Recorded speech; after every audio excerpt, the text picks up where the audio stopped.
याद में जो हमेशा से मेला लगता था वो मेला अब नहीं लगेगा और पुलिस की तरफ से इजाजत चूंकि नहीं मिली है। लेकिन आपको बता दें कि अखिलेश यादव भड़क चुके हैं और लगातार सवाल खड़े कर रहे हैं कि आखिरकार पुलिस की तरफ से फैसला क्यों किया गया। इसी पर आप इस रिपोर्ट को देखिए।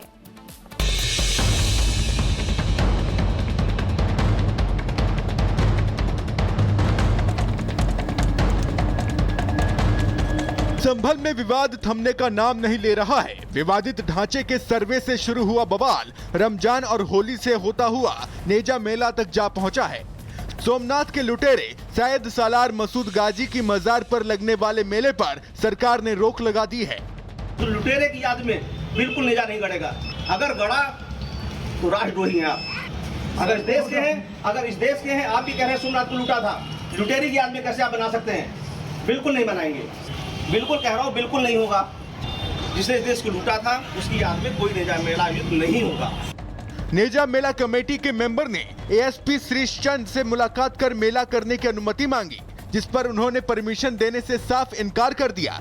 मेले पर रोक लगाई गई है क्योंकि यह नेजा मेला अब्दुल सलार गाजी की स्मृति में मनाया जाता रहा है। ऐसे क्रूर लुटेरे एवं हत्यारे की स्मृति में इस तरह के मेले का आयोजन किया जाना उचित नहीं है तथा यह एक कुरीति है जो काफ़ी वर्षों से चली आ रही थी। इन तथ्यों को दृष्टिगत रखते हुए और कानून व्यवस्था को दृष्टिगत रखते हुए इस पर रोक लगाई गई है। संभल का सहबाजपुरा खुर्द वो इलाका है जहां मुस्लिम संगठन नेजा मेला से पहले झंडा लगाते हैं, लेकिन आज उस जगह को पुलिस की मौजूदगी में न सिर्फ बंद कर दिया गया बल्कि पुलिस फोर्स की भी भारी तैनाती भी कर दी गई। तो फिलहाल देखिए संभल में नेजा मेला पर ब्रेक के बाद इस समय जगह जगह पर पुलिस बल की तैनाती की गई है। आप देखिए किस तरह से पेट्रोलिंग यहाँ पर की जा रही है और इस समय जो है संभल की हर एक गलियों में फ्लैग मार्च किया जा रहा है पुलिस की तरफ से, क्योंकि नेजा मेला पर ब्रेक लगने के बाद कहीं कोई जो है असामाजिक तत्व ये कदम ना उठाए, ढाल न गाड़े, क्योंकि अगर हम बात करें इस पर प्रशासन की तरफ से पूरी तरह से ब्रेक लगा दिया गया है। सर, क्या कुछ तैयारी फोर्स को लेकर, कितना डिप्लॉयमेंट आज के दिन? फोर्स पूरी तरह सतर्क है, परात फोर्स लगाई गई है और कहीं भी इस तरह का अवैध कृत्य अभी तक नहीं किया जा रहा है और लोगों ने भी इस पर सहमति दी है कि अभी इस पर कोई ढाल नहीं गाड़ी जाएगी और पूरी तरह शांति है। पूरी तरह शांति। कितनी जगह पे ढाल ये लोग गाड़ते थे और क्योंकि एक हफ्ते के बाद मेला की देखिए शुरुआत होती थी, यार ढाल गाड़ने की परंपरा थी इनकी। मुख्यतः है यह ढाल यहीं गाड़ी जाती थी जहां हम अभी उपस्थित हैं और इस ढाल के गाड़ने के साथ ही उत्सव मनाते थे जो कि अवैध कृत्य था, एक गलत परंपरा थी। इसे उन्हें अवगत कराया गया है और अभी तक कोई भी ऐसा कार्य नहीं किया जा रहा। एक तरफ प्रशासन ने मेले पर रोक लगाई तो दूसरी तरफ इस पर राजनीति भी शुरू हो गई। सपा अध्यक्ष अखिलेश यादव ने बीजेपी पर भाईचारे को खत्म करने का आरोप लगाया। भारतीय जनता पार्टी हर मिली जुली संस्कृति, हर भाईचारे को और जो हमारे आपस के एक दूसरे के सम्मान करने का तरीका, जो रहने का तरीका है, जहां पर हम एक दूसरे से मिलते हैं, ये मेले क्या होते हैं जहां हम सब धर्म जाति के लोगों को मिलते हैं। अगर वो कुंभ की तारीफ कर सकते हैं तो किसी मेले और की तारीफ क्यों नहीं कर सकते? अब ऐसे में विपक्ष से बीजेपी सवाल कर रही है कि आखिर सनातनी त्योहारों से परेशानी और लुटेरे से अपनापन क्यों है? क्यों विपक्ष बार बार आक्रांताओं के साथ खड़ा नजर आता है? क्या ये वोट बैंक की सियासत है या फिर अपनी खिसकी जमीन को बचाने की कोशिश? Bureau report, Republic Bharat. तो एक तरफ संभल में नेजा मेले को लेकर संग्राम, तो दूसरी तरफ संभल की मस्जिद पुताई का आज आखिरी दिन है और हाईकोर्ट के आदेश के बाद एएसआई की निगरानी में मस्जिद की पुताई हो रही है। 15 लोगों को लगाकर इस पुताई का काम करवाया जा रहा है। संभल में रिपब्लिक भारत इस समय विवादित ढांचे के ठीक सामने खड़ा है। देखिए पुताई का काम चल रहा है, लेकिन यहाँ पर मस्जिद कमेटी और एएसआई के देखिए अनुरोध के बाद यहाँ पर कोर्ट की तरफ से जो आदेश यहाँ पर मिला, एलईडी लाइट्स यहाँ पर लगा दी गई है, क्योंकि रमज़ान का महीना है, देखिए ईद भी यहाँ पर करीब है। इसीलिए जब कोर्ट से मंजूरी मिली, अनुमति मिली, तो यहाँ पर कुछ देखिए एलईडी लाइट्स जो मस्जिद का जो फ्रंट वाला एरिया है वहाँ पर आपको दिखाई दे रहा होगा। लेकिन अभी देखिए इस हिस्से की पेंटिंग अभी बाकी है। पुताई का आज आखिरी दिन कहा जा रहा है, ऐसे में 1 से 2 दिन की अवधि जो है आगे बढ़ाई जा सकती है एएसआई के अनुरोध के बाद, क्योंकि मुस्लिम कमेटी के लोग यहाँ पर लगातार इसके पक्ष में कि हाँ कुछ वक्त अभी और दिया जाए पुताई के काम में। देखिए एलईडी लाइट्स जगह जगह आपको दिखाई दे रही होगी। ये मस्जिद का फ्रंट हिस्सा, ये जो कुआं जिसका बार बार जिक्र हुआ, जो लगातार विवादों में, इस पर देखिए सुनवाई भी चल रही है कोर्ट के अंदर। यहाँ पर भी देखिए एलईडी लाइट्स यहाँ पर लगाए गए हैं ताकि रोशनी से जो है विवादित ढांचा जो है पुताई के बाद थोड़ा खूबसूरत यहाँ पर दिखाई दे।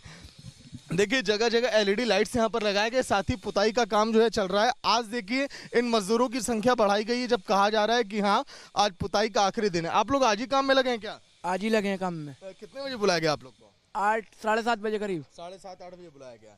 तो कुछ आप लोग को कहा गया पुताई को लेकर? हाँ बुलाया था हमें पुताई को।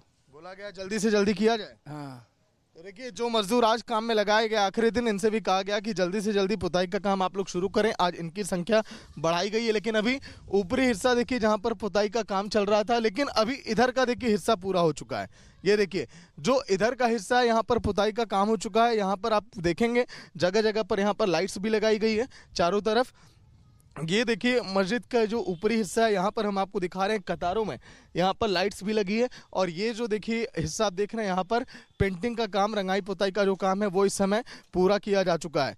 लेकिन अब आगे जो है एएसआई के अनुरोध के बाद क्या प्रक्रिया अब होगी, ये अब देखने वाली बात होगी, क्योंकि सजावट तो विवादित ढांचे की हो रही है, लेकिन अब जो वक्त और मांगा जा रहा है इस पर क्या फैसला होगा देखने वाली बात होगी। विजय अजय के साथ सागर मिश्रा, रिपब्लिक भारत। सागर की ग्राउंड रिपोर्ट आप देख रहे थे, लाइव हमारे साथ सागर जुड़े हुए हैं। सागर, एक तो नेजा मेले को लेकर संभल से अपडेट जिसकी आपकी रिपोर्ट भी दिखा रहे थे, और दूसरा कब तक ये रंगाई पुताई का काम कंप्लीट हो जाएगा? देखिए बिल्कुल महिमा, अगर हम बात करें जो विवादित ढांचा उसकी रंगाई पुताई का काम तो लगातार जारी है, लेकिन अभी मस्जिद कमेटी के लोग एएसआई कहा जा रहा है कि एक दिन का वक्त अभी कोर्ट की तरफ से और मांग सकता है। हालांकि देखिए वक्त की जो समय अवधि है वो आज तो पूरी की जा रही है, लेकिन अभी भी मस्जिद का जो फ्रंट हिस्सा है, जो उसके साइड के जो कुछ हिस्से हैं वहां पर अभी पुताई का काम अभी बाकी है। हालांकि कोर्ट से अनुरोध के बाद वहां पर लगभग 50 की संख्या में एलईडी लाइट्स अभी लगा दी गई है, ताकि जो रमजान का महीना चल रहा है थोड़ी जो विवादित ढांचा है उसकी खूबसूरती बनी रहे, क्योंकि कोर्ट में अनुरोध ये किया गया था, याचिका दायर की गई थी। लेकिन महिमा अगर आप बात करें नेजा मेला को लेकर, जिस पर लगातार इस समय संभल के अंदर सियासत जारी है, विपक्ष के सियासतदान जो लगातार कह रहे हैं कि नेजा मेला जहां पर लोग आते हैं। आप नजर बना के रखिए, तमाम अपडेट संभल से आपसे लेते रहेंगे। बहरहाल खबरों में आगे बढ़ते हुए और अब बात करेंगे नागपुर की, क्योंकि नागपुर की जांच, नागपुर हिंसा की जांच जैसे जैसे आगे बढ़ रही है उसमें कई बड़े खुलासे हो रहे हैं, और एक और बड़ा खुलासा हुआ है। क्या है वो खुलासा, आगे आपको बताएंगे।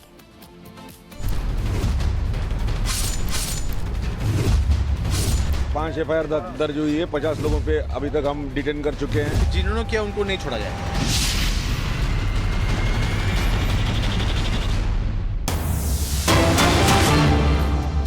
और बड़ी खबर बता दें, नागपुर हिंसा के मास्टरमाइंड का एक और वीडियो सामने आया है। इस वक्त की ये बड़ी खबर, नागपुर हिंसा के मास्टरमाइंड का एक और वीडियो थाने पर समर्थकों के साथ। देखिए ये वीडियो, ये तस्वीर सामने आई है।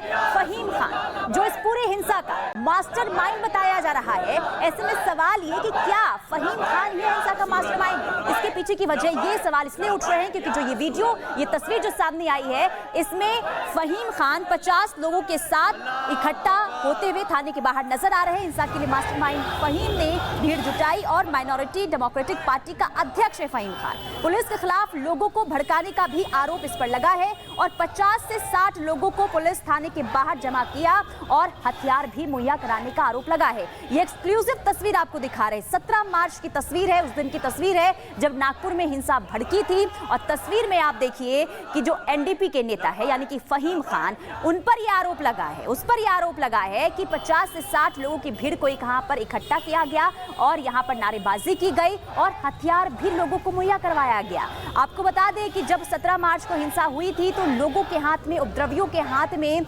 हथियार थे, घातक हथियार थे, जिससे हमला किया गया था, गाड़ियों की तोड़फोड़ की गई थी, घरों पर हमला किया गया था, पत्थरबाजी वहां पर हुई थी। और इसके बाद एक के बाद एक खुलासे हो रहे हैं। अब एक नया वीडियो, ये नई तस्वीर हम आपको दिखा रहे हैं जहां थाने के बाहर भीड़ इकट्ठी होती हुई नजर आ रही है। फहीम के समर्थकों का यहां पर हंगामा हो रहा है। ये दो तस्वीर आपको दिखा रहे हैं, ये फहीम खान एनडीपी के नेता, और दूसरी तस्वीर 17 मार्च की तस्वीर है जिस दिन हिंसा हुई थी।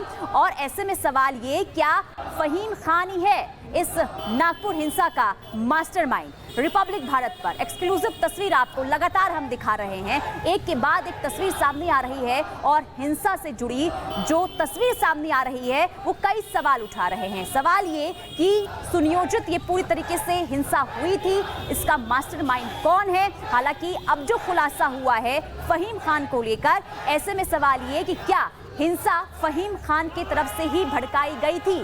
भीड़ यहां पर इकट्ठा करवाई गई है, 50 से 60 लोगों की भीड़ यहां पर इकट्ठा करवाई गई थी। यही नहीं, हथियार भी मुहैया करवाए गए थे, घातक हथियार, जिससे हिंसा भड़की थी। और आपको ये भी बता दें कि जो तस्वीर हम आपको दिखा रहे हैं, फहीम खान ये एनडीपी के नेता हैं। इन पर कई गंभीर आरोप ये लगे हैं कि हिंसा भड़काने के पीछे इन्हीं का हाथ है और थाने पर भीड़ यहां पर जुटाई गई है। 17 मार्च की तस्वीर आपको दिखा रहे। तो हिंसा के लिए मास्टरमाइंड फहीम ने भीड़ इकट्ठा की थी। माइनॉरिटी डेमोक्रेटिक पार्टी के अध्यक्ष हैं फहीम खान और पुलिस के खिलाफ लोगों को भड़काने का भी आरोप लगा है। 50 से 60 लोगों को पुलिस थाने के बाहर इकट्ठा किया गया। लोगों को हथियार मुहैया कराने का भी आरोप लगा है। इसके अलावा अपने लोगों से 400-500 की भीड़ इकट्ठा करने की बात कही गई थी। नागपुर हिंसा में फहीम खान के हाथ होने का ये आरोप लगा है। सवाल ये कि जो हिंसा भड़की थी मास्टरमाइंड फहीम खान है। तो फहीम शमीम खान कौन है ये जरा हम आपको बता दें। उम्र देखिए इनकी 39 साल की है और इन पर कई गंभीर आरोप पार्टी माइनॉरिटी डेमोक्रेटिक पार्टी से ये हैं और आपराधिक मामले इन पर 3 दर्ज हैं। पहले से ही आपराधिक मामले दर्ज हैं। लोकसभा चुनाव 2024 में एनडीपी उम्मीदवार यानी कि चुनाव भी ये लड़ चुके हैं। लोकसभा चुनाव 2024 में ये उम्मीदवार रह चुके हैं और चुनाव ये लड़ चुके हैं। हालांकि अब इन पर गंभीर आरोप लगे हैं। अब पुलिस